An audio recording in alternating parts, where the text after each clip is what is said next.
ഇന്ന് രാവിലെ തൊട്ട് ഉച്ചയ്ക്ക് രണ്ടുപേരും വന്നില്ല ഭക്ഷണം കഴിക്കാൻ. പക്ഷെ അതുകൊണ്ടായിരിക്കും നേരത്തെ സന്ധ്യ ആയപ്പോഴേ രണ്ടുപേരും വന്നിരിപ്പുണ്ട് അത്താഴം കഴിക്കാൻ വേണ്ടിയിട്ട്. പക്ഷേ ആ ഇരിപ്പ് ഇങ്ങോട്ട് മാറിയപ്പോൾ ഞാൻ തന്നെ ഒരുത്തിന് ഓടിച്ചു ഓടാ ഓടാ.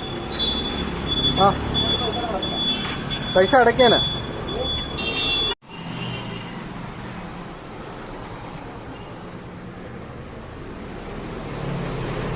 ഇന്നിതാ അവന് ഇവളോട് പ്രണയം. സാധാരണ ഒരു കുഴപ്പമില്ലാതെ ദൂരെ മാറിയിരിക്കുന്നവനാണ് അവൻ. ഇന്ന് പക്ഷെ അവൻ ഇച്ചിരി പ്രശ്നമുണ്ടാക്കുന്നു. ഓടറ ഓടറ ഇറങ്ങണം ഇട ഇറങ്ങ ഇറങ്ങ ഇറങ്ങ ഓടിക്കും വയ്ക്കും വയ്ക്കും വയ്ക്കും ഓടിക്കും.